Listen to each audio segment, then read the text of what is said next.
Guys তাহলে দীর্ঘদিন পর আসুসের তরফ থেকে লঞ্চ হলো তাদের জেনফোন সিরিজের ফোন আসুস জেনফোন 12 আলট্রা। নাম তো আলট্রা দিয়েছে, বাট আসলে কি এটা আলট্রা?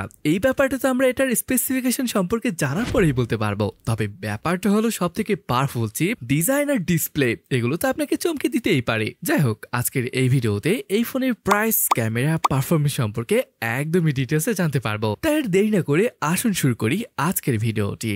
আচ্ছা, ভিডিওতে দেখতেই পাচ্ছেন এখনো রেক্টেঙ্গুলার ক্যামেরা মডেলটা রয়েছে, ক্লিন ডিজাইন, মাঝ বরাবর লেখা রয়েছে আসুস জেনফোন। ফ্রেমটি ফ্ল্যাট এবং এটা 100% রিসাইকেলড অ্যালুমিনিয়াম দ্বারা তৈরি। ব্যাক প্যানেল অবশ্য গ্লাস দ্বারাই তৈরি। এই ডিভাইসটির ওয়েট 220 গ্রামের মতো। এবারও কিন্তু IP68 এর রেটিং থাকবে। এই ডিভাইসটা রয়েছে অনেকগুলো colour option, ebony black, sakura white এবং সেজ গ্রিন। আচ্ছা, এই কালারগুলোর মধ্যে আপনার কোনটা ভালো লাগলো সেটা কিন্তু অবশ্যই কমেন্ট করে জানাবেন। যাই হোক, এবার শুন দেখি আমরা এটা ডিসপ্লে হিসেবে কি পাচ্ছি।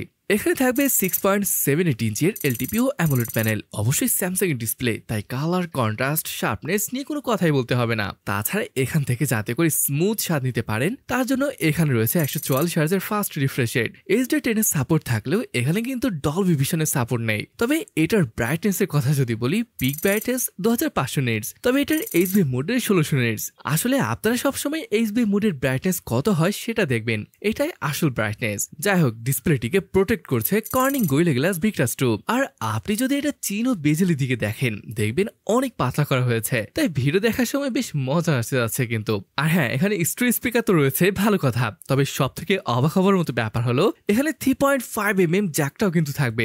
জি গাইস, ফ্ল্যাগশিপ ফোনে তো ভাই দেখাই যায় না। তবে অবাক হওয়ার মতো ব্যাপার হলো এটা রেজুলেশন 1080x2400 পিক্সেল। এটা মানে হলো এটা ফুল HD প্লাস ডিসপ্লে। আচ্ছা, ফ্ল্যাগশিপ ফোনে কি এই ডিসপ্লে মানায় সেটা কিন্তু কমেন্ট করে অবশ্যই জানাবেন। যাই হোক, এখানে রয়েছে আন্ডার ডিসপ্লে ফিঙ্গারপ্রিন্ট রিডার। এটা অ্যাকুরেট এবং রেসপন্সিভ। আর হ্যাঁ, ফোনটি রান করেছে অ্যান্ড্রয়েড 15 এর উপর। এছাড়া এখানে রয়েছে মাত্র 2 বছরের মেজর অ্যান্ড্রয়েড আপডেট, সাথে 5 বছরের সিকিউরিটি আপডেট। ব্যাটারি হিসেবে থাকবে 5500 mAh এর, সাথে পাচ্ছেন 65 ওয়াটের ওয়্যার চার্জিং, যেটাতে 40 মিনিটের ভিতরেই ফোনটি চার্জ করে ফেলতে পারবেন। এছাড়া 15 ওয়াটের ওয়্যারলেস চার্জিং সহ 10 ওয়াটের রিভার্স ওয়্যার চার্জিং এর সুবিধাটাও থাকবে। তবে হ্যাঁ, বক্সে কিন্তু চার্জারটা থাকছে না। আবার যদি বলি এই ফোনের স্পেসিফিকেশনের কথা, এখানে পেয়ে যাচ্ছেন কোয়ালকম স্ন্যাপড্রাগন 8 এলিট প্রসেসর।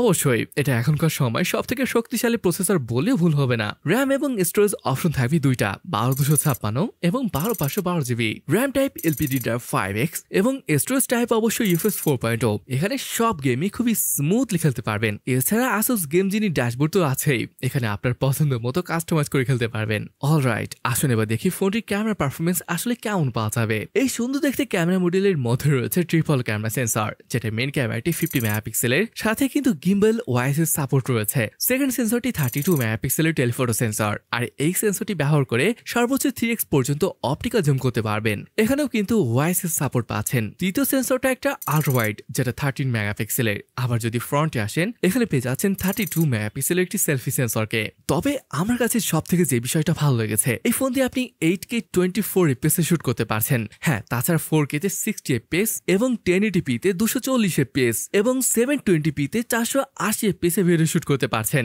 ব্যাপারটা ভালো লাগার মতো না?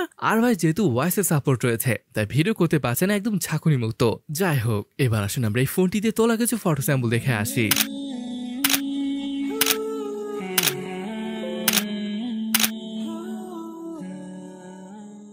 আচ্ছা, এখন আসি ফোনটি কেমন লাগলো। তার আগে দামটাই বলি, এটা সম্ভবত 1,30,000 বা 40 এমনটা পড়ার সম্ভাবনা আছে। তবে কথা হলো ফোনটি আসলে কেমন হবে। হ্যাঁ, দেখতে ভালো, বড় ব্যাটারি, ক্যামেরা পারফরমেন্স, এমনকি পাওয়ারফুল প্রসেসর রয়েছে, সব মিলে দেখে তো খারাপ লাগবে না। তবে কিছু কিছু বিষয়, যেমন ডিসপ্লেটির রেজুলেশন অথবা এটার সেলফি ক্যামেরা দিয়ে সর্বোচ্চ 1080p তে ভিডিও করার ব্যাপারটা, এগুলো আপনি কিভাবে দেখছেন?